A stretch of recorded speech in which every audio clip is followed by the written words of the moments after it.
proyecto comenzó en enero de 2020 y estaba previsto que finalizase en diciembre de 2021. Y digo estaba previsto porque probablemente con la situación actual de COVID que estamos viviendo, pues haya que esperar algunas semanas o meses para alguna de las actuaciones que teníamos prevista.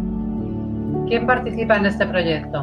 Bueno, pues además de Fundación Recíncola, normalmente en este tipo de proyectos transnacionales siempre hay una entidad que lidera el proyecto. En este caso, este líder se llama Ágora y es una cooperativa social del norte de Italia que tiene amplia experiencia en el apoyo y trabajo con víctimas de trata, además de con otros colectivos vulnerables. Además de Ágora, también desde Italia participa el Centro Studinelli, que es un centro de investigación con mucha experiencia en temas de estudiar todo el fenómeno migratorio. También participan entidades de Grecia, Estonia y Alemania. En el caso de España, Fundación Recíncola es el socio del proyecto y vamos a participar de la mano del proyecto Albor de las Hermanas Oblatas. ¿Cuál es el objetivo fundamental del proyecto? Bueno, pues apoyar a nacionales de terceros países que hayan sido víctimas de trata y tratar de favorecer su integración en las sociedades de acogida. ¿Cómo vamos a hacerlo? Bueno, pues con un enfoque holístico y sobre todo centrado en las víctimas. Más concretamente, ¿cuáles son los objetivos concretos del proyecto? Pues en primer lugar vamos a ofrecer capacitación a profesionales, puesto que una de las grandes dificultades de todos los que trabajamos atendiendo gente está precisamente en la identificación de estas víctimas de trata, ¿no? Saber cuándo estamos trabajando, cuándo estás atendiendo a alguien, pues que esa persona puede ser víctima de trata. Se va a impartir formación a dos tipos de trabajadores. Por un lado, a trabajadores sociales, trabajadores de organizaciones, trabajadores sanitarios. Por otro lado, trabajadores de las fuerzas y cuerpos de seguridad del Estado. En ambos casos, la temática va a ser parecida, que es dotarles de herramientas para aprender a identificar mejor a ese tipo de víctimas y poder así ofrecer una mejor ayuda. El segundo objetivo sería aumentar la conciencia y mejorar la sensibilización de las propias víctimas a través de su participación activa en materia de prevención hacia otras potenciales víctimas. En tercer lugar sería empoderar, se va a trabajar todo tipo de acciones que ayuden a mejorar la confianza que estas tienen en sí mismas. Se va a trabajar pues a través de acciones como clases de español o de italiano, acciones que mejoren sus competencias profesionales para la búsqueda de empleo, etc. En cuarto objetivo sería reducir el riesgo de estrés postraumático. Concretamente se va a trabajar en Alemania y en Estonia a través de un tipo de terapia narrativa que ya están utilizando hace tiempo y con el que tienen experiencia y que se ha demostrado como muy útil a la hora de reducir el riesgo en las víctimas. Y por último estaría el trabajo en red. De Europa, digamos que una de las cosas que busca siempre es que el mayor número de organizaciones se beneficien de las buenas prácticas hechas por otras, ¿no? Entonces no se trata solo de entre las organizaciones que formamos parte directa del proyecto, sino también que a través de nuestros grupos o redes a nivel local difundamos y compartamos este tipo de actuaciones que están funcionando bien en otros sitios. ¿Cómo vamos a hacerlo? Pues a través de paquetes de trabajo. En concreto, el Andrea tiene 6 paquetes de trabajo que podemos ver aquí: la coordinación, formación, el tema del empoderamiento, el apoyo psicológico, intercambio de buenas prácticas y difusión y comunicación. Las entidades trabajamos directamente en todos los paquetes de trabajo, pero sí nos beneficiamos de los resultados finales, digamos, a través de este intercambio de buenas prácticas. En concreto, fundamentalmente Recíncola e Italia vamos a trabajar más en la parte de empoderamiento de las víctimas y Alemania y Estonia van a trabajar más en el tema del apoyo psicológico. Pero como comentábamos, a través del intercambio final de resultados, pues todos nos beneficiaremos. Fundación Recíncola nace en Valladolid en el año 2006, con la vocación de acompañar y apoyar a las personas migrantes y a los más vulnerables de la ciudad. Recíncola está formada actualmente por 8 instituciones religiosas y ofrece una intervención integral centrada en la acogida, la formación, la creación de espacios de participación y la sensibilización en nuestro entorno. En el Centro de Acogida a Migrantes ofrecemos una atención personalizada y cercana y trabajamos con itinerarios que están orientados a la autonomía y promoción personal. Colaboran con nosotros en los distintos proyectos más de 400 personas voluntarias. Desde el principio, Recíncola ha apostado por apoyar programas que trabajan específicamente con mujeres migrantes para mejorar sus condiciones de vida, su empoderamiento y su inclusión. En todos estos años, Red 5 ha ido encontrándose con situaciones que suponían un reto para profesionales y voluntarios. Ante la sospecha de encontrarnos ante una víctima de trata de seres humanos, cómo identificar a esas personas, cómo acompañarlas y cómo intervenir de forma adecuada con ellas. Nos faltaban herramientas para intervenir y teníamos además la certeza de que muchas situaciones de trata nos estaban pasando inadvertidas. Poco a poco ha ido creciendo en Red 5 una nueva sensibilidad hacia esta situación. Ha sido un proceso continuo de observación, de reflexión, en el que hemos estado buscando información, nos hemos formado y hemos ido fortaleciendo la colaboración y el trabajo en red con entidades especializadas, como el Centro Albor en Valladolid. Hoy, con el proyecto Andreya, Fundación Red 5 quiere dar un paso adelante en su implicación ante un problema que afecta de forma tan grave, violenta y justa a tantas personas vulnerables. Con Andreya queremos aprender a identificar a las víctimas y las situaciones y entornos de trata y profundizar en un mayor conocimiento de esta realidad. Creemos que es el primer paso en un camino que tiene como horizonte encontrar y construir con otros soluciones que sean duraderas y prevenir las situaciones de trata en nuestro entorno.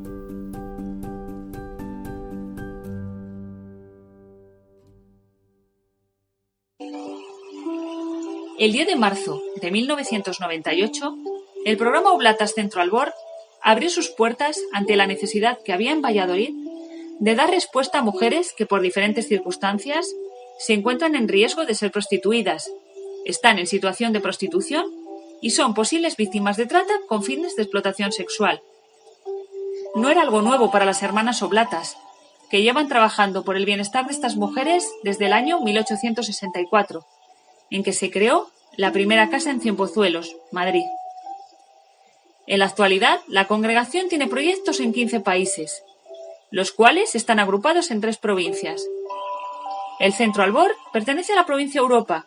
formada por Italia, Portugal y España, con 17 proyectos dedicados a mujeres en contextos de prostitución y trata. Estos proyectos pueden ser centros de día, como es el Centro Albor, centros residenciales o ambos. Dentro del marco común de los proyectos Oblatas, destacamos como misión favorecer el desarrollo integral y la autonomía de las mujeres que ejercen prostitución.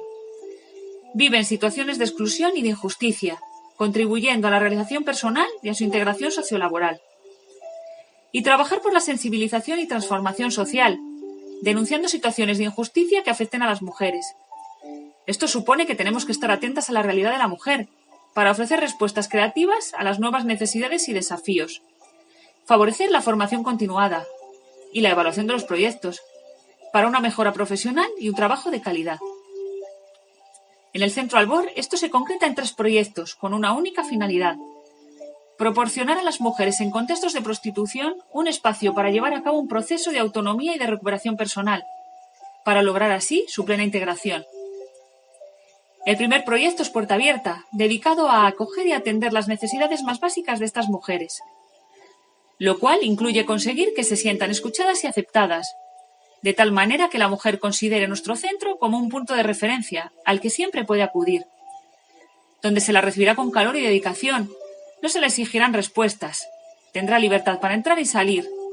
y ella decidirá cuándo quiere hablar, pero sabiendo que siempre tendrá alguien dispuesto a escucharla. También tenemos como finalidad conseguir mejorar la higiene de las mujeres que se encuentran en exclusión social, proporcionando que puedan lavar, secar y planchar su ropa, y un servicio de ducha y aseo personal, el cual incluye la atención de una peluquera profesional que ayuda a mejorar su autoestima y favorezca su inserción integral. El segundo proyecto está dedicado a fomentar la promoción y reinserción de mujeres con dificultades especiales, y se denomina Amanecer. Este proyecto tiene como objetivo prioritario conseguir una real integración en el mundo sociolaboral. Esto supone desarrollar habilidades tanto personales como curriculares, que permitan el acceso a un puesto de trabajo,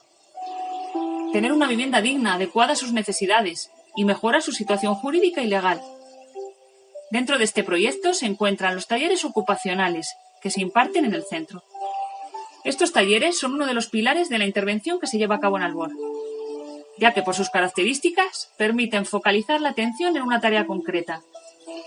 crear hábitos de trabajo determinados, establecer rutinas, pautas a seguir, valorar la constancia, el esfuerzo y la responsabilidad. Están el taller de alfabetización para aquellas mujeres que no saben leer ni escribir, el taller de español para inmigrantes, el taller de cultura general, el de alfabetización digital, el taller creativo de dibujo, el taller de inglés y el espacio de trabajo Vive con Arte, donde se busca que sean las propias mujeres las que con nuestro apoyo aprendan técnicas artesanales variadas que las permitan adquirir la capacidad de crear productos que puedan ser sacados a la venta. El tercer proyecto se denomina Lena y tiene como objetivo acercarnos a los lugares donde las mujeres están siendo prostituidas, con la finalidad de informar a estas mujeres de las diferentes alternativas y recursos existentes. Facilitar una adecuada incorporación sanitaria, social y laboral. Trabajar en la prevención de enfermedades de transmisión sexual y en la planificación familiar. Y posibilitar la información y el apoyo necesarios para facilitar el libre abandono de la prostitución de aquellas mujeres que así lo deseen. Dentro de este proyecto es muy importante la coordinación con otras entidades, tanto de Valladolid como de Castilla y León, y con las fuerzas y cuerpos de seguridad del Estado, por si nos encontramos casos de trata de mujeres con fines de explotación sexual, poder dar a las víctimas la atención más integral y segura que podamos. Ante la invisibilización, estigmatización, marginación y violencia que sufren estas mujeres, es nuestra obligación acercar esta realidad a la sociedad, para denunciar una forma de explotación que es necesaria erradicar. Como decía el padre Serra, fundador de las Hermanas Oblatas, si todas las puertas se les cierran, yo les abriré una. Hola, soy Javier García Medina, soy el director del Observatorio de Derechos Humanos de la Universidad de Valladolid y profesor de Filosofía del Derecho, Teoría del Derecho y Derechos Humanos en la Facultad de Derecho de esta universidad. Ante todo, quiero agradecer la invitación para participar en esta presentación del proyecto europeo Andreia contra la trata de seres humanos. Mi intervención tendrá fundamentalmente dos partes. Una en la que vamos a abordar cuáles son las implicaciones que supone adoptar el enfoque basado en derechos humanos para tratar el tema de la trata de seres humanos, y un segundo ámbito en el que nos centraremos en la preocupación europea, tanto en el marco del Consejo de Europa como de la Unión Europea. En cuanto se refiere al primer asunto, es decir, a la trata de seres humanos desde un enfoque basado en derechos humanos, podemos hacer mención a las siguientes cuestiones. El enfoque basado en derechos humanos es el elemento esencial, el elemento vertebrador de un documento derivado de la Oficina del Alto Comisionado de Naciones Unidas para los Derechos Humanos, que lleva por título Principios y directrices recomendados sobre derechos humanos y trata de personas. En el prefacio de ese documento aparece la justificación de por qué hay que abordar la trata de seres humanos desde un enfoque basado en derechos humanos, y esa justificación, el cómo y el por qué, se centra en los siguientes aspectos. Primero, porque el enfoque basado en derechos humanos permite comprender las distintas formas en que se violan los derechos humanos a lo largo de todo el ciclo que implica la trata de personas. En segundo lugar, porque permite comprender el conjunto, el total de obligaciones que incumben a los Estados en virtud del derecho internacional de los derechos humanos. Y por último, porque este enfoque basado en derechos humanos permite identificar y combatir todo el conjunto de prácticas discriminatorias, también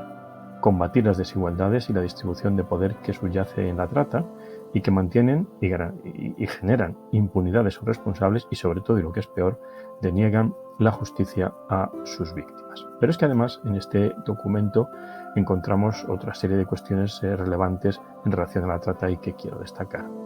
Primero, que la trata de personas y las prácticas que llevan asociadas, como por ejemplo la esclavitud, la explotación sexual y otros tipos de prácticas, son en sí mismas violaciones de los derechos humanos de las personas. En segundo lugar, la trata de personas afecta de forma desproporcionada a ciertos grupos que ya de por sí son grupos vulnerables y que de esta forma ven incrementada su vulnerabilidad, como son las mujeres, los niños, los trabajadores migrantes, refugiados y personas con discapacidad. En tercer lugar, y esto es una cuestión importante, el enfoque de derechos humanos permite reconocer qué responsabilidad, el grado de responsabilidad que tienen los gobiernos de proteger y promover los derechos de todas las personas que se encuentran en su jurisdicción, incluidos los no nacionales. Una cuestión especialmente relevante es esta a la que voy a aludir, que son las políticas públicas frente a la trata de seres humanos. Debe incluir necesariamente un enfoque basado en derechos humanos. Mal se puede abordar la política frente a la trata de seres humanos si no se incluye precisamente la búsqueda de la garantía de los derechos humanos a las víctimas. Y por último, y esto tiene que ver con lo que acabo de decir, si nos queremos centrar en las víctimas y hacer un tratamiento holístico, un tratamiento integral, y no reducir simplemente a una cuestión, por un lado, de inmigración o de orden público o de delincuencia organizada. Vistas así las cosas de una forma, digamos, compartimentada, evidentemente la visión de la trata es una visión que no va a garantizar al final del recorrido los derechos humanos de las víctimas de la trata. Por tanto, el ciclo de enfoque basado en derechos humanos en la trata de seres humanos exige, cuando menos, identificar los derechos humanos vulnerados en esas prácticas y ese análisis ha de permitir que la identificación de esa vulneración se haga a través de indicadores de derechos humanos desarrollados por Naciones Unidas, que son numerosos y variados. Dicha tarea de identificación y dicha tarea realizada desde un enfoque de derechos humanos permite un análisis de causas, es decir, por qué se está produciendo la trata de seres humanos en un determinado lugar, en determinadas circunstancias, es decir, por qué, es decir, ir a las causas de la trata de seres humanos. En segundo lugar, análisis de roles, es decir, qué papel le corresponde a los distintos titulares, ya sea de los derechos, ya sea de la obligación o de la responsabilidad, qué papel tienen en todo este proceso. En tercer lugar,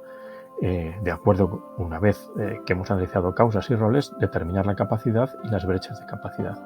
Realizado todo ello, es cuando podemos llevar a cabo las actuaciones que correspondan, las actuaciones que se determinen y, como decía antes y subrayaba antes, las políticas públicas adecuadas para abordar el tema de la trata desde un enfoque basado en derechos humanos. El contenido de cada uno de esos derechos humanos tiene que ver, lógicamente, con los estándares internacionales de derechos humanos que se recogen en los distintos instrumentos de Naciones Unidas, desde la propia declaración hasta distintos protocolos, convenios que afectan a diferentes cuestiones. Pero es evidente que la fuente esencial en este caso es la Convención de las Naciones Unidas contra la Delincuencia Organizada y Transnacional y, por supuesto, el Protocolo de Palermo, que es un protocolo para prevenir, reprimir y sancionar la trata de personas, especialmente mujeres y niños, en cuyo artículo 2 se fijan las finalidades del protocolo y que viene a señalar que lo fundamental son tres cosas: prevenir y combatir la trata de personas, prestando especial atención a las mujeres y los niños, proteger y ayudar a las víctimas de dicha trata, promover la cooperación entre los estados. Tengamos en cuenta que la trata, si bien no requiere el paso de frontera necesariamente, en muchas ocasiones se produce y en consecuencia el abordaje de la trata de seres humanos ha de requerir o requiere de hecho la cooperación entre los estados parte de esa convención. Pero desde Naciones Unidas se han llevado a cabo también otras actuaciones, como ha sido el Plan de Acción Mundial de Naciones Unidas para combatir la trata de personas, y lo quiero destacar precisamente porque el enfoque basado en derechos humanos era uno de sus ejes fundamentales, evidentemente acompañado de un enfoque de género y un enfoque de edad, por la sencilla razón de que la mayor parte de las víctimas son mujeres y son niñas, y hay que decir que la trata no es más que una forma de violencia de género. Pero es que además la trata es un fenómeno invisible, es un fenómeno oculto, que para poder combatirlo es necesario tener datos lo más actualizado posible, y por ello se encargó a la Oficina de las Naciones Unidas contra la Droga y el Delito la tarea de elaborar una serie de informes con los cuales se pueden llevar a cabo planes de ámbito mundial, regional y nacional. Este breve recorrido por los estándares internacionales de derechos humanos para abordar la trata de seres humanos pone de relieve que son los estados, y esto lo quiero subrayar bien, son los estados los titulares de las obligaciones de prevenir, proteger y reparar a las víctimas. Sin embargo, hay que señalar que existe un alto grado de resistencia por parte de los estados para aceptar precisamente esa responsabilidad, arguyendo cosas como que el daño principal de la trata y otros perjuicios vinculados a la misma pues han sido cometidos por delincuentes, grupos de delincuentes y no por el Estado propiamente dicho, o bien porque el Estado piensa o considera que ha hecho todo lo que estaba en su mano.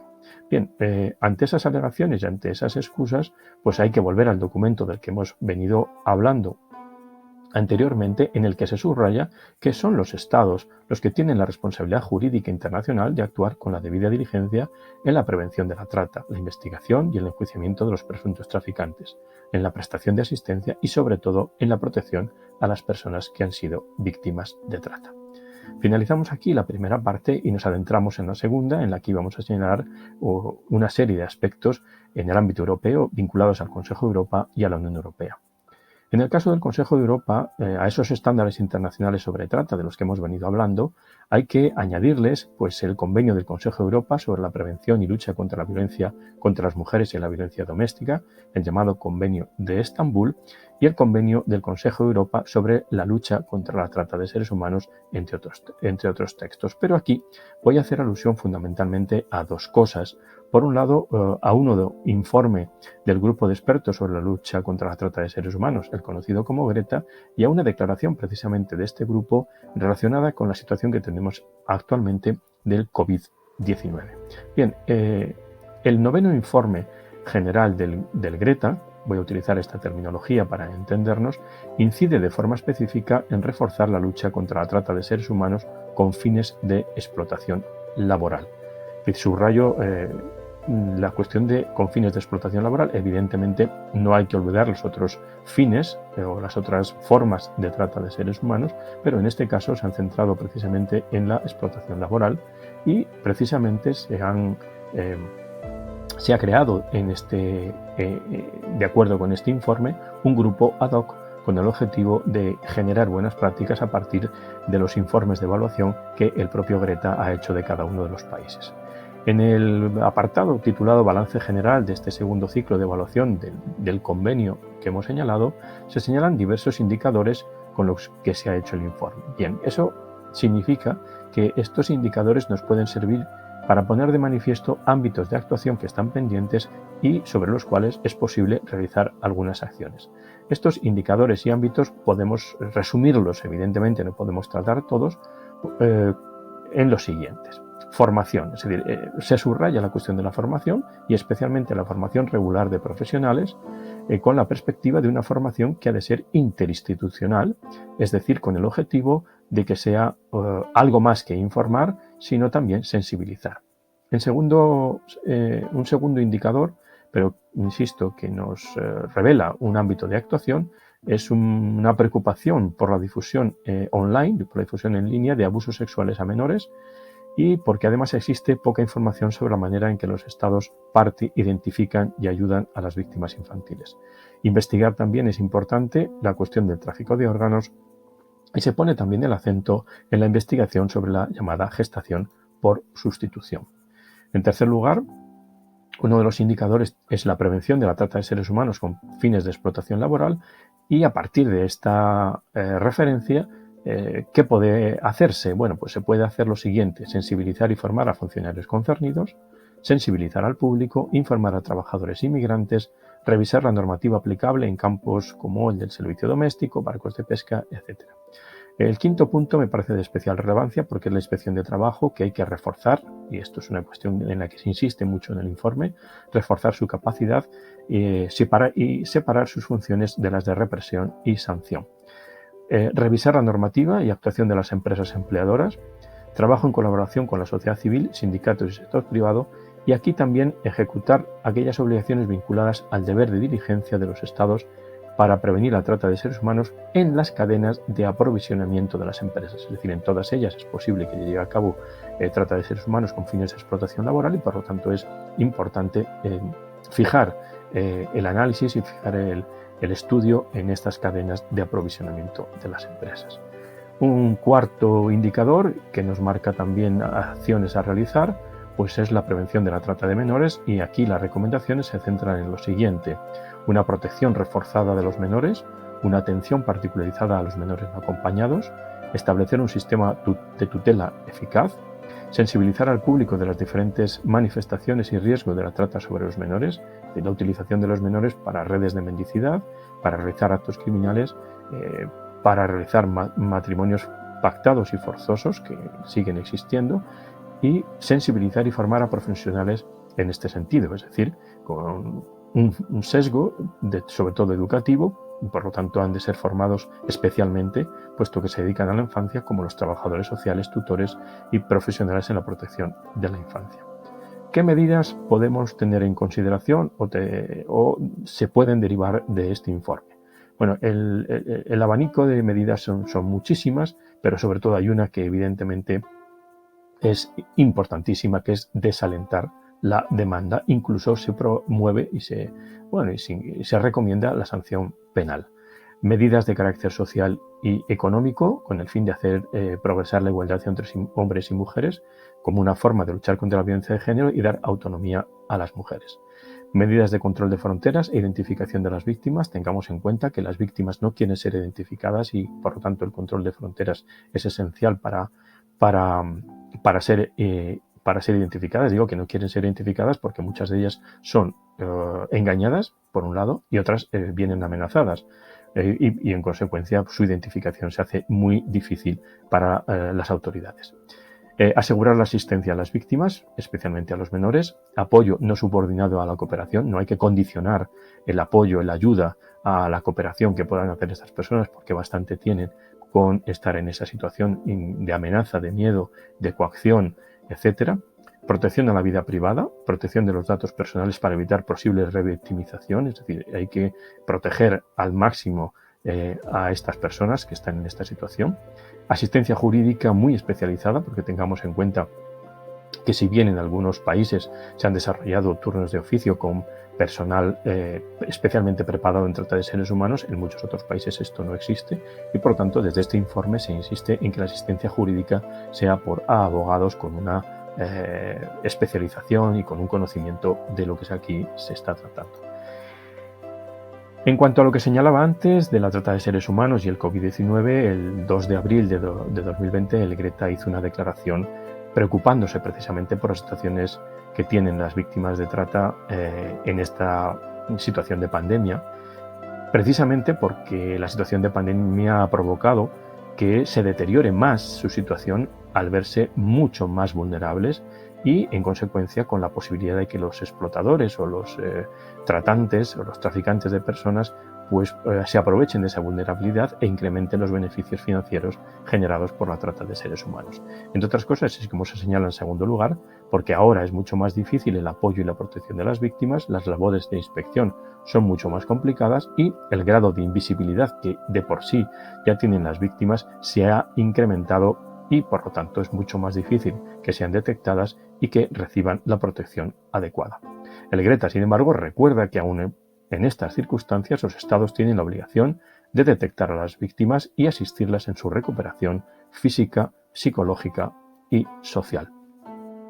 Por lo que se refiere a la Unión Europea, abandonaríamos ya lo que es el Consejo de Europa y nos iríamos a la Unión Europea. El marco normativo de referencia es la Carta Europea de Derechos Fundamentales y hay que destacar una serie de directivas, fundamentalmente dos, que han tenido una especial relevancia en la cuestión de la trata de seres humanos, que es la Directiva 2011/36, relativa a la prevención y lucha contra la trata de seres humanos y la protección de las víctimas, así como la Directiva 2012/29, que complementa este marco jurídico con el establecimiento de un estándar mínimo de derechos y apoyo y protección a las víctimas del delito en general y a las víctimas de trata en particular. Estas dos directivas han dado lugar a diferentes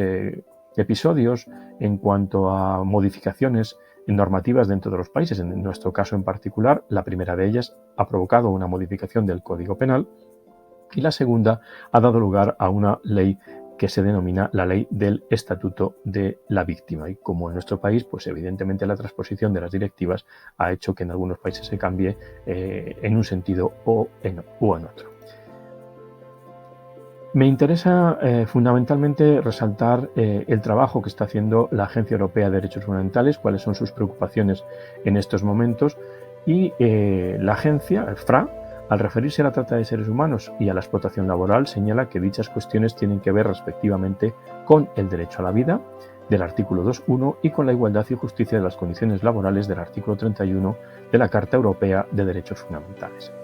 En el marco del artículo 2.1 encajaría la trata de menores y este marco legal debería ser complementado con una nueva directiva, que es la Directiva 2016/800, relativa a las garantías procesales de los menores sospechosos o acusados en los procesos penales. Pero es muy interesante resaltar que en el marco de la Agencia Europea de Derechos Fundamentales existen una serie de guías, como esta que se recoge aquí, que es una guía que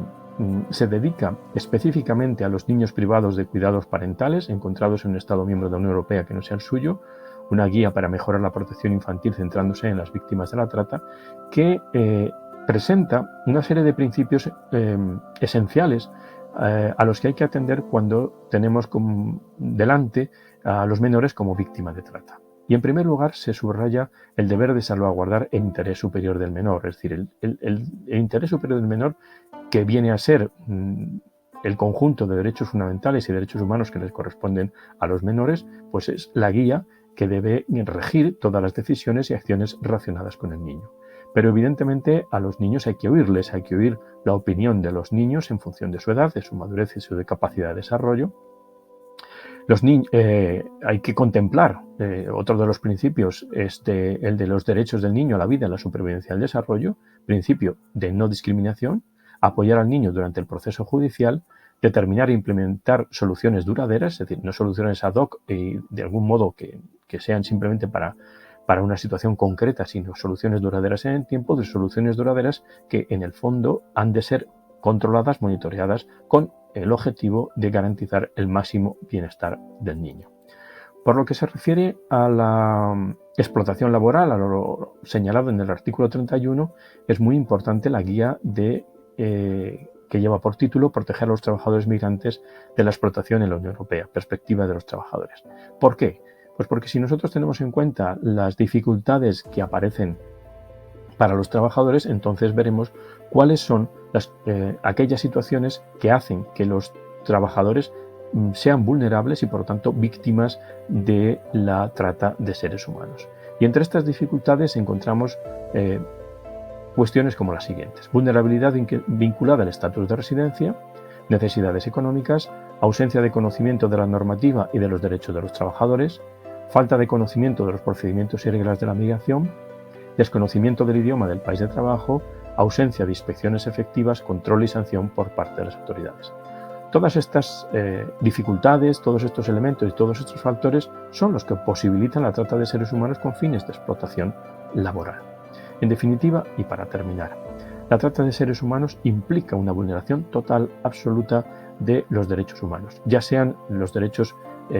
más básicos, es decir, o si se quiere de primera generación, el derecho al nombre, el derecho a la identidad, el derecho a la libertad, etcétera, etcétera, sino también los derechos económicos, sociales y culturales, fundamentalmente el derecho a la salud, el derecho al trabajo, etcétera. Por tanto, si esto es así, si la trata de seres humanos es una vulneración absoluta de derechos humanos, parece lógico pensar que sea un enfoque basado en derechos humanos como que se revele como una metodología correcta y adecuada para un abordaje integral de la misma. Por mi parte, nada más. Muchas gracias y a vuestra disposición.